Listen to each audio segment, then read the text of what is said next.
sobre filiação e sobre poder familiar. Espero que vocês consigam entender, né? Porque a aula vai ter a mesma qualidade que presencial, é só um formato diferente, né? Então, vamos lá. Filiação. Então, a gente tem a filiação nos artigos 227, parágrafo 6º da Constituição, e também no artigo 1596 do Código Civil, falando que não há distinção entre os filhos, que todos são iguais, e havidos ou não do casamento, adotivos, né, de reprodução assistida, todos são iguais, tá? Então, antes da Constituição de 88, era muito difícil reconhecer a paternidade, se a pessoa... Era muito difícil, não podia reconhecer a paternidade se a pessoa não fosse casada. Então, tinha que ser casado para poder reconhecer a paternidade. Filho fora do casamento não era reconhecido. Então, isso deixava à margem aqueles filhos extraconjugais.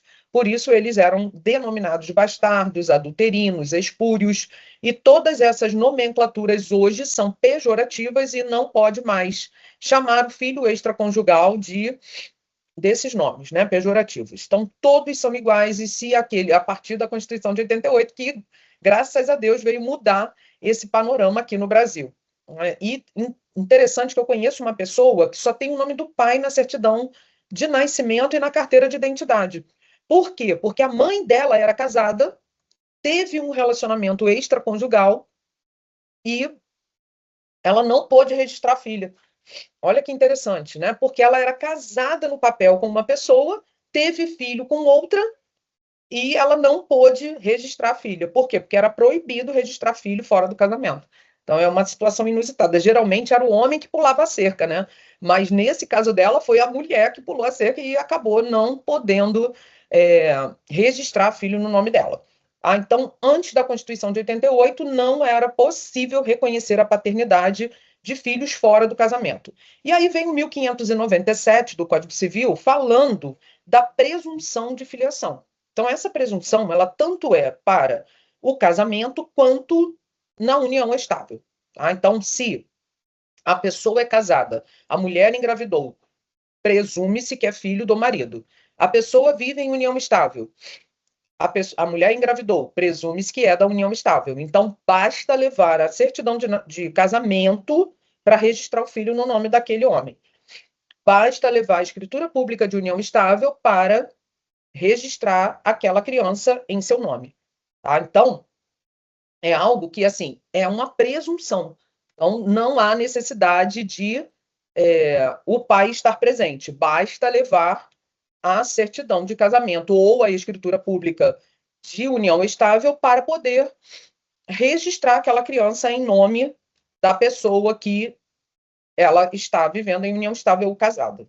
Tá? Então, o 1597 fala da presunção da filiação e o inciso 1 fala dos nascidos 180 dias, pelo menos, depois de estabelecida a convivência conjugal, que é o período mínimo de gestação, e os incisos 1 e 2 estão obsoletos, né, por conta de o exame de DNA ele ser bem preciso, né, e conferir ali, né, a eficácia de 99,9%.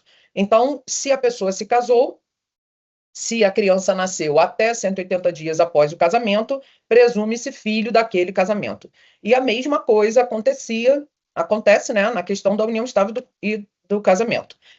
No inciso 2, nascidos 300 dias subsequentes à dissolução da sociedade conjugal por morte, separação judicial, nulidade ou anulação do casamento. Por que 300 dias? Período máximo da gestação. Tá? Então, a pessoa, vamos lá, João e Maria estão casados. Aí o João morreu. Até 300 dias após a morte do João, se a Maria tiver um filho, presume-se filho do João, por força do inciso 2 do 1597 do Código Civil.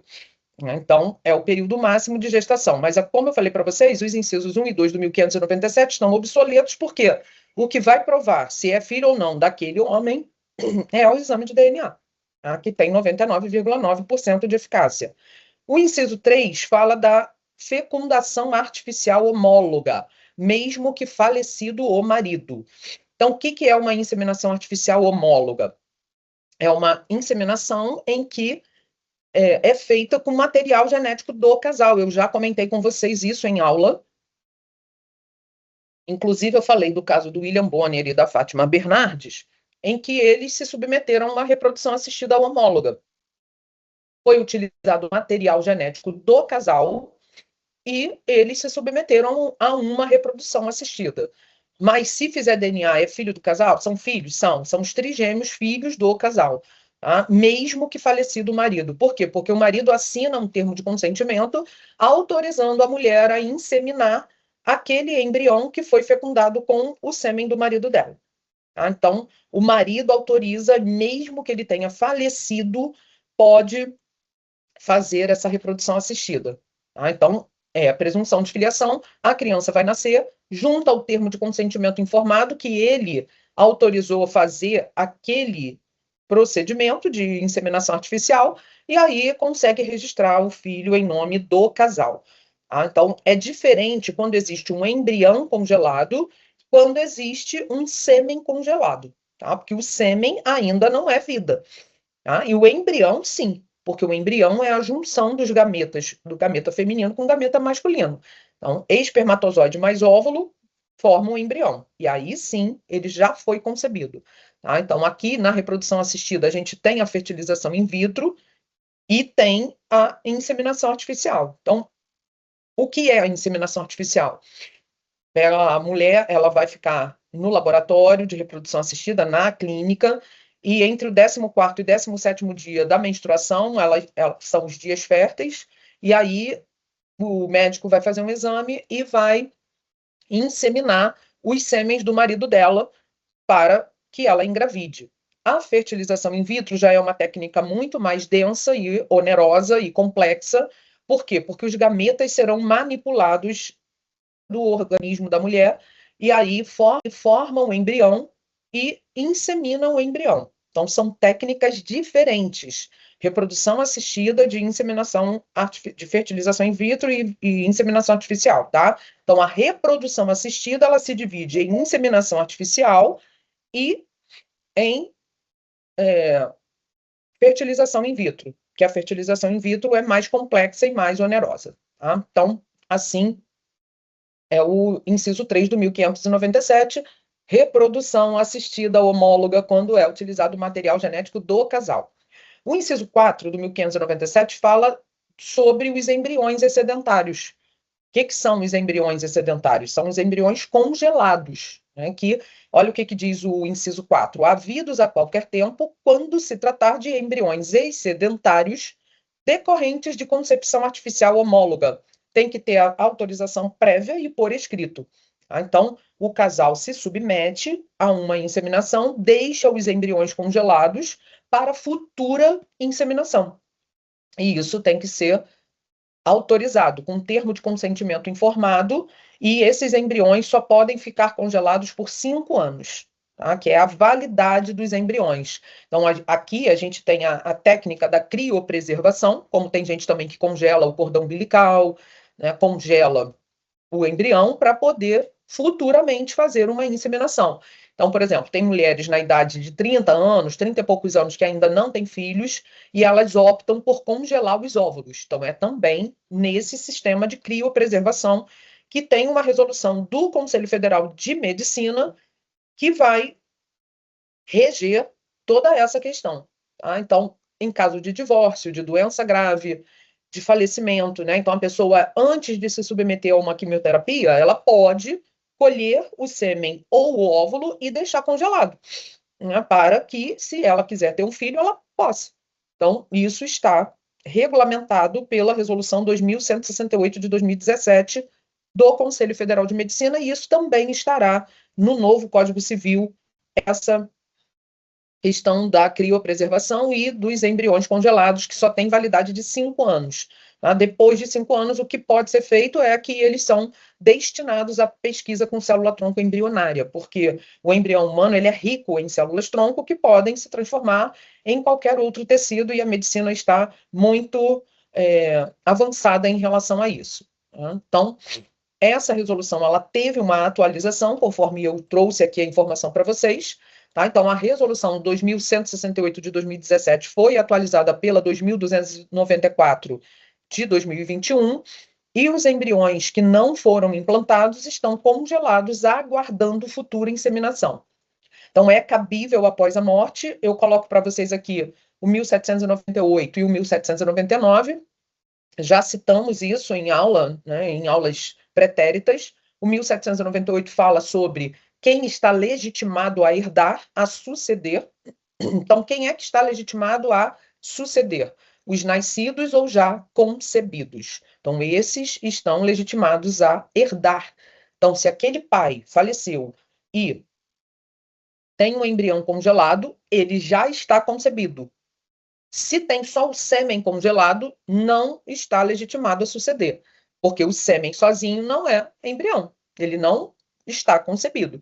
Então, se tem embrião congelado, já foi concebido, vai ser herdeiro, vai ter que aguardar ele ser inseminado e passar toda a gravidez para nascer, e aí sim ele vai ser considerado herdeiro.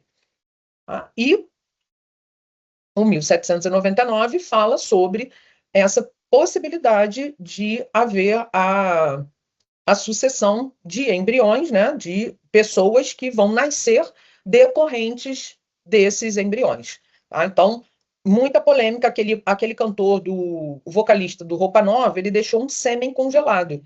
E aí, quando ele faleceu, a esposa dele quis inseminar esse sêmen congelado. E aí, ele seria herdeiro? A resposta é não. Tá? Por que não?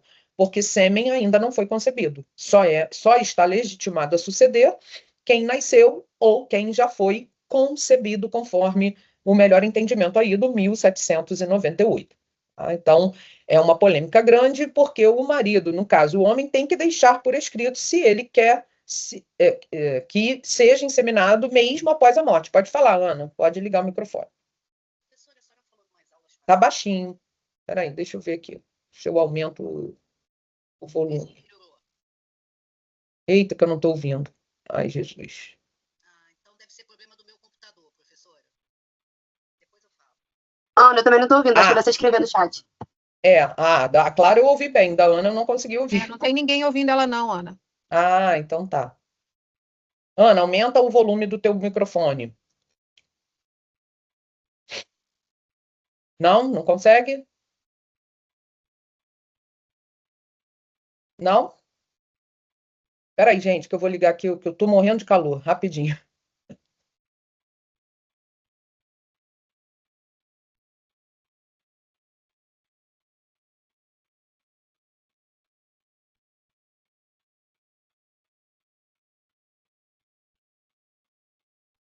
Oi, voltei.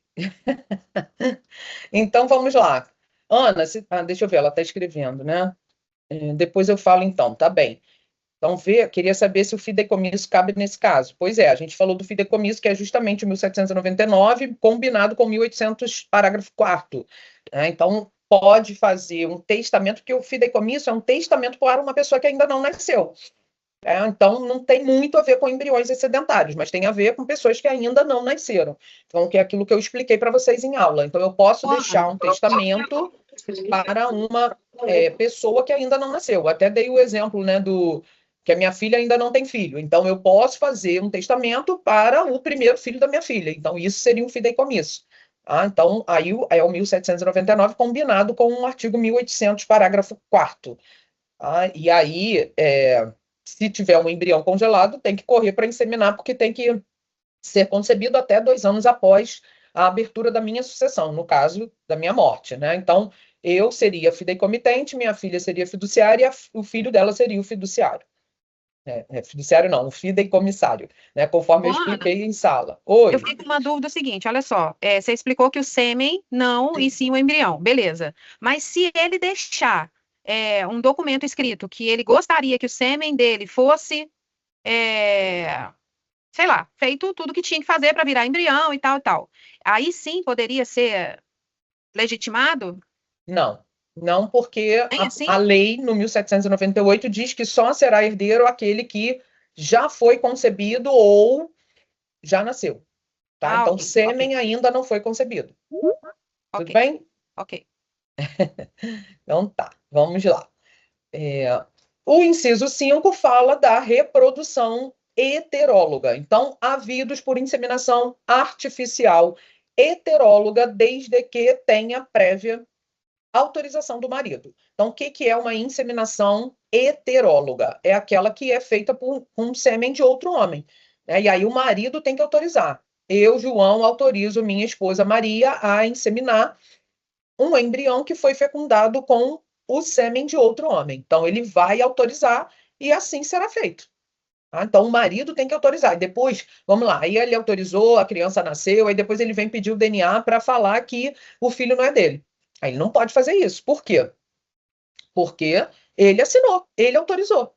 Então, não pode impugnar a paternidade ou retratar a autorização. Ele autorizou, está autorizado.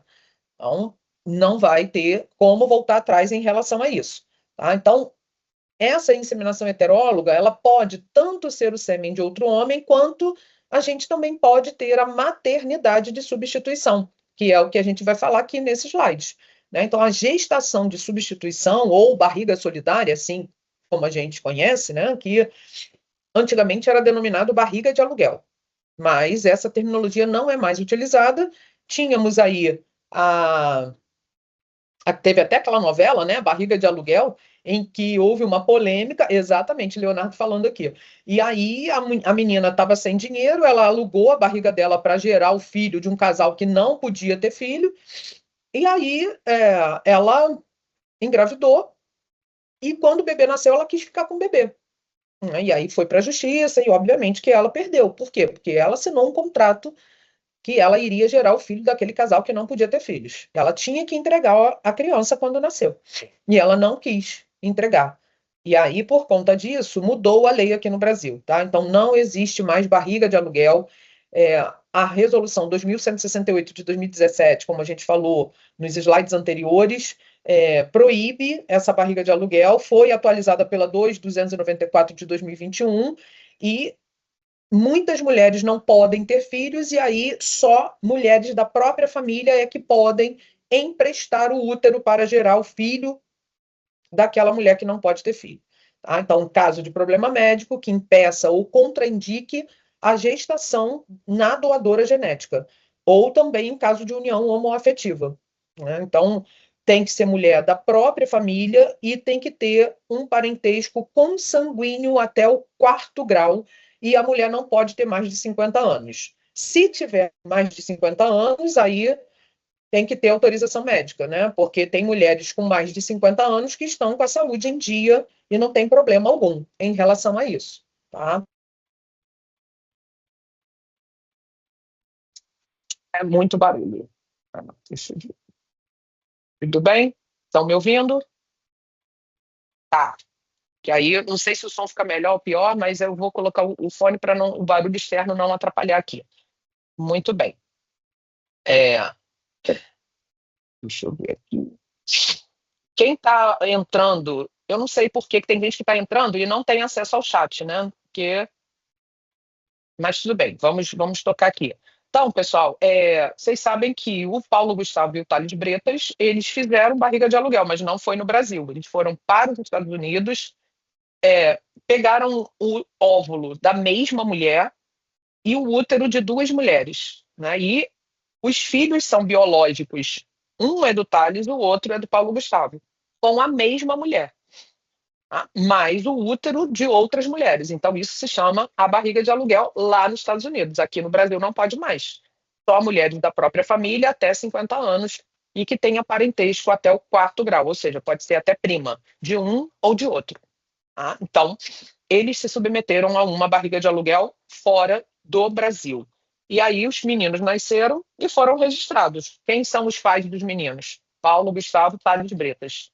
O nome da mãe não aparece porque ela apenas foi uma maternidade de substituição ou uma barriga solidária, tá? Conforme nós estamos falando aqui. Então, da mesma maneira que eu posso utilizar o sêmen de outro homem, eu posso também utilizar o óvulo de outra mulher. Então, como é que faz esse procedimento? É um termo de consentimento informado assinado pelos pacientes, que são os pais genéticos, e pela doadora temporária do útero consignado. Então, todo mundo assina, é um contrato, tá? Então, é um contrato formalizando aquela relação. Então, a garantia do registro civil daquela criança pelos pais genéticos, devendo essa documentação ser providenciada durante a gravidez. Para quê? Para quando a criança nasça, aquela declaração de nascido vivo da criança no hospital contenha também o nome deles que se submeteram a essa reprodução. Tá? Então, a criança vai nascer, declaração de nascido vivo, nasceu no dia 29 de outubro de 2025, às 8 horas da manhã, fulano de tal, filhos aí dos pais que se submeteram à reprodução assistida. Tá? Então, o provimento 63, que foi atualizado pelo 83, vai falar exatamente isso que eu acabei de comentar. Tá? Então, o assento de nascimento dos filhos de reprodução assistida independe de autorização judicial. Basta mostrar lá o termo de consentimento assinado lá no laboratório. Tá? Então, a DNV, que é a Declaração de Nascido Vivo, ela não vai constar o nome da mãe gestacional, não vai constar o nome da mãe que gerou, daquela mulher, né, que gerou o filho. Não vai constar o nome da parturiente. Ela vai dar à luz, ela vai dar entrada no hospital, e aí a criança vai ser registrada em nome dos pais que se submeteram à reprodução. Aquela mulher que deu entrada no hospital, ela não tem nenhuma participação e não vai haver ali não vai constar o nome dela. Tá? Uma outra situação dentro do assunto de filiação é o parto anônimo. Aí tem muita gente que não sabe disso. E foi o que aconteceu com a Clara Castanho, né? Porque ela foi estuprada, ela estaria legitimada a fazer o aborto, porque a lei prevê o aborto em caso de estupro ou quando a mãe tem risco de morrer, e ela optou por levar a gravidez até o fim e entregar o filho para a adoção. Isso está legitimado pelo artigo 8º, parágrafo 5º do ECA. Aqui, as mães que não querem ser identificadas, elas podem entregar o filho para adoção. Então, é uma garantia que assegura a vida, a saúde e a dignidade das crianças rejeitadas por suas mães por questões diversas, com a proteção do artigo 7º do ECA. Então, isso deveria ser mais divulgado, por quê? Porque evitaria abortos clandestinos por aí. Então, a mãe leva até o fim a gravidez, ela não quer ficar com o filho, ela pode entregar para adoção. Então, inclusive, eu falei para vocês, né, que tem até o grupo da Ana está fazendo um trabalho de projeto de extensão sobre o tema da adoção, e a gente conversou sobre isso, né, que tem alguns juízes que são muito ligados à adoção, a Mônica Labuto, né, que eles fizeram a entrevista, tem um juiz em Campo Grande que também ele trabalha com essa adoção, e entregar o filho para adoção é um ato de amor, né, que é um direito assegurado tanto para a gestante quanto para a criança, que ela vai ter uma família que vai acolhê-la, né? Então, melhor do que abortar, enfim. É uma situação muito complexa, né, em todos os sentidos. O artigo 1603 fala da prova da filiação, então como eu provo que eu tenho aquele filho? Pela certidão de nascimento. Então, a certidão de nascimento registrada no registro civil. E hoje, muitos hospitais já têm serventias dentro dos hospitais, a criança já sai de lá registrada. Então, isso é muito bom, porque é aquilo que eu falei para vocês, assim, numa ação de alimentos, eu tenho que provar que o João é pai de José, senão eu não posso pleitear alimentos, que é uma tutela de evidência. Então, eu tenho que juntar a prova da certidão de nascimento, tá? Para que eu possa pleitear alimentos em relação àquela criança. Então, a prova é essa.